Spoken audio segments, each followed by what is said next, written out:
Dari contoh-contoh definisi tadi ini, kita itu bisa menganalisis bagaimana cinta itu sebenarnya, yaitu dalam kehidupan sehari-hari. Maksud saya, kita itu harus praktek bagaimana cara mencintai. Makanya menebar cinta dan kasih sayang itu adalah ajaran Kanjeng Nabi.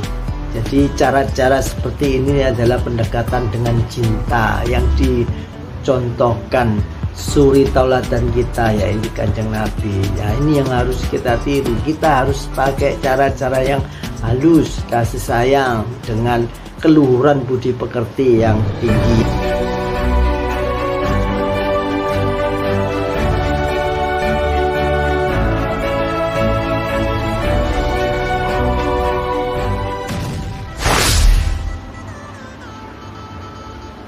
Assalamualaikum warahmatullahi wabarakatuh. Alhamdulillah kita bertemu lagi.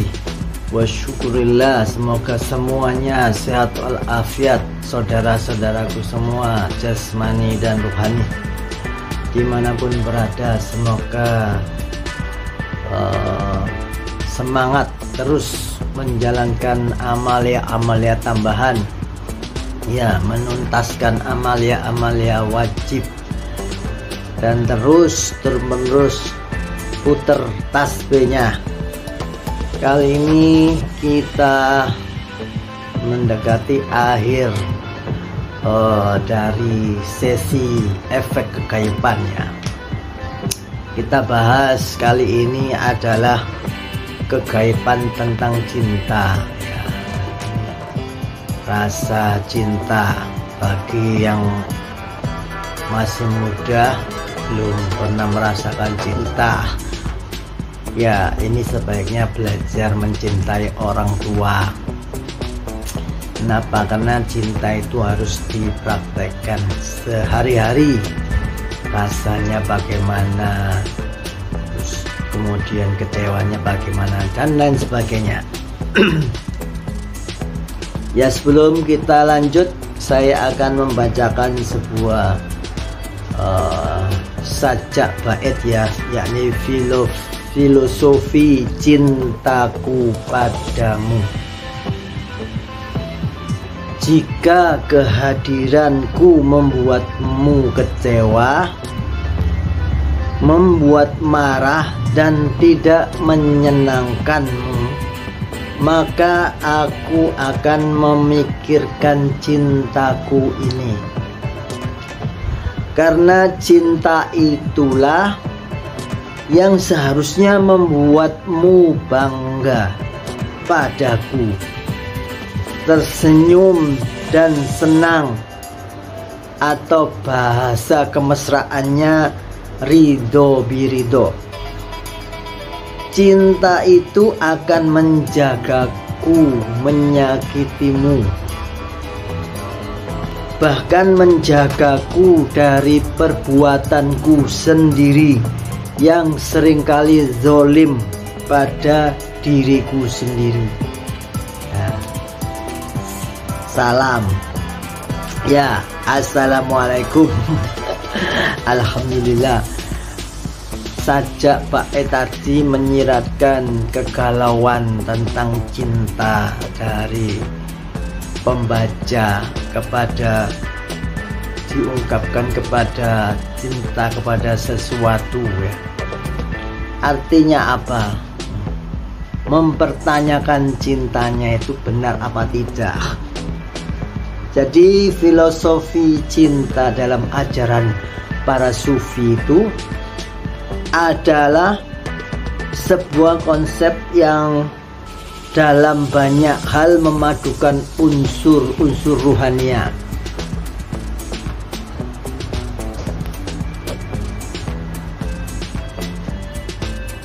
Unsur-unsur mistis dan metafisika. Jadi salah satu aspek sentral dalam ajaran Sufi adalah pemahaman tentang cinta.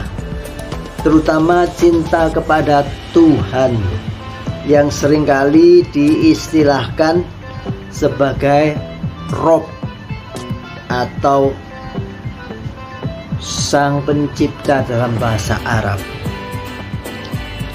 Ini saya cuplik kata-kata mutiara dari para sufi-sufi ternama ya. Yang pertama adalah Jalaluddin Rumi. Cinta adalah jembatan antara dirimu dan segala sesuatu, itu kata beliau. Kemudian dari Ibnu Arabi, cinta adalah wahyu dari Allah yang mengungkapkan hakikat segala sesuatu. Itu puitis-puitis dari para sufi ya. Kemudian yang pertama adalah kita sebagai pembukaan adalah membahas dalil kegaiban cinta ini, adakah tersirat dan tersurat. Yang pertama adalah Quran surat Al-Baqarah ayat 165 yang berbunyi, dan di antara manusia ada orang-orang yang menyembah tandingan-tandingan selain Allah. Mereka mencintai tandingan-tandingan itu sebagaimana mereka mencintai Allah. Namun adapun orang-orang yang beriman amat sangat cintanya kepada Allah. Nah, itu tadi ayat 165. Ini apa? Menunjukkan bahwa cinta kepada Allah itu harus melebihi cinta kepada segala sesuatu ya. Terus dalil yang kedua adalah Quran surat Al-Ankabut ayat 69 yang berbunyi, dan orang-orang yang berjihad mencari keridhaan untuk kami, benar-benar akan kami tunjukkan kepada mereka jalan-jalan kami, dan sesungguhnya Allah beserta orang-orang yang berbuat baik. Nah, ayat ini menunjukkan bahwa siapa yang berusaha dengan sepenuh hati untuk mencari keridhaan Allah akan mendapatkan petunjuk dan cintanya. Itu dalil yang tentang kegaiban cinta ya. Kemudian kita yang nomor 2, kita bahas definisinya. Definisi kegaiban cinta itu menyakup aspek-aspek supranatural dari cinta atau kegaiban cinta itu ya, terutama dalam konteks ruhania dan religius. Di dalam religius itu agama ya, di dalam bawa keagamaan. Kegaiban cinta seringkali dikaitkan dengan pengalaman cinta yang melampaui batas-batas materi atau jasmani dan rasional atau nalar, menuju pengalaman yang lebih dalam dan lebih murni lagi yang memiliki dimensi ruhania dalam. Semoga paham ya. Jadi kegaiban cinta itu maksudnya itu di luar materi ya, atau jasmani, dan di luar nalar, rasional, logika. Tidak ada logika, makanya ada pepatah ya, sampai yang apa itu namanya, itu kucing rasa coklat. Nah itu loh, kan di luar logika itu. Masa itunya kucing rasa coklat? Ya, tidak saya sebutkan karena kotor ya nam. Ini contoh saja. Ini paradoks gitu ya, karena efek dari suatu cinta. Nah, selanjutnya kegaiban cinta itu suatu konsep bahwa cinta adalah suatu hal yang ruhania yang melampaui hal-hal fisik atau jasad dan logika manusia. Ini berbicara masalah perasaan yang selalu terhubung dengan suatu kekuatan yang sangat tinggi yang bisa mengalami rasa penuh kegembiraan dan kedamaian. Jadi dengan merasakan cinta, keajaiban cinta itu membuat damai dan bergembira, selalu senang terus. Kalau ada orang pacaran kan berada di dekatnya itu senang terus kok. Mau makan, mau nggak makan, mau nggak rokokan itu senang terus, yang penting berada di dekatnya. Contohnya ini seperti itu maksudnya. Nah, itu semua akan memperoleh pemahaman yang lebih baik tentang kehidupan dunia. Dan jadi efek-efek cinta itu akan booster gitu loh ya, sebagai pendorong ya. Keajaiban cinta ini adalah bisa menjadi sebuah jalan untuk mencapai kesatuan kehendak dengan Tuhan ya. Menyatu dengan kehendak Tuhan, maksudnya itu bukan menyatu dengan Tuhan ya. Ini banyak yang salah paham di luar sana. Menyatu dengan Tuhan kan mana mungkin. Menyatu dengan kehendak Tuhan ya. Jadi kehendaknya Tuhan pada diri kita itu apa, itulah yang harus kita satukan gitu. Jadi jangan sampai salah paham menyatu.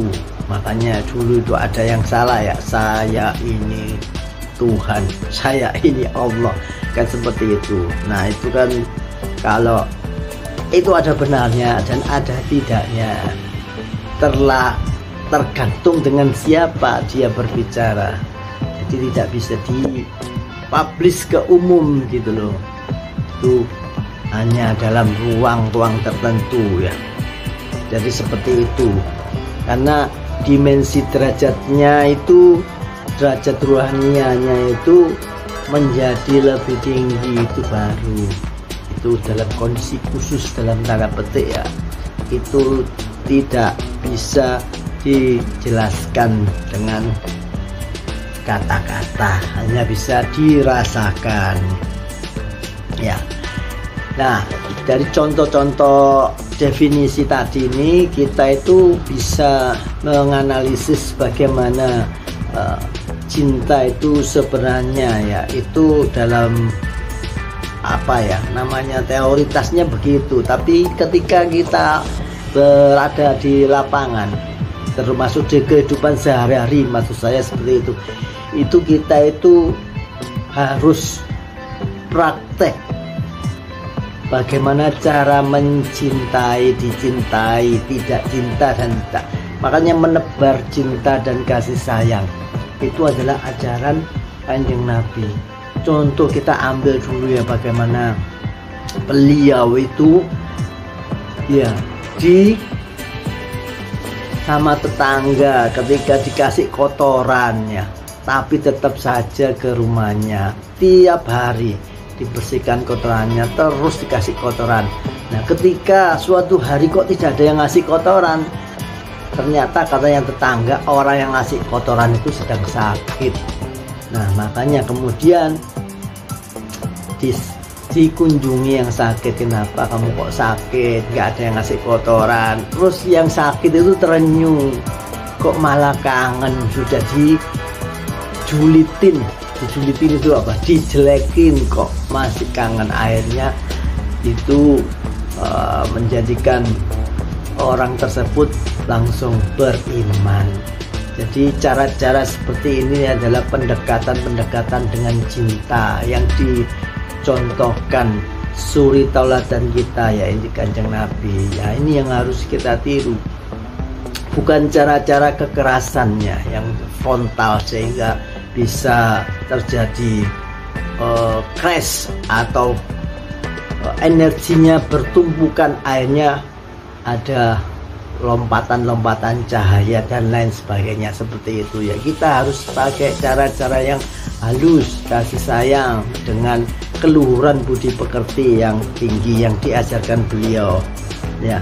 Selanjutnya kita masuk yang nomor 3, yakni topik bahasan, tapi durasinya saya lihat tidak cukup.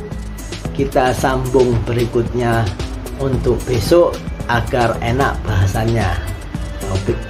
Topik pembahasannya lebih dalam. Demikian, semoga sepatah kata dari saya ini tetap bermanfaat bagi teman-temanku semua, dulur-dulur semua. Daripada menambah wawasan yang aneh-aneh, mending kita menambah wawasan untuk ruhaniah kita ya. Demikian, jangan lupa selalu bahagia apapun kondisinya dan terus putar tasbihnya. Wabillahi taufiq wal hidayah. Wassalamualaikum warahmatullahi wabarakatuh.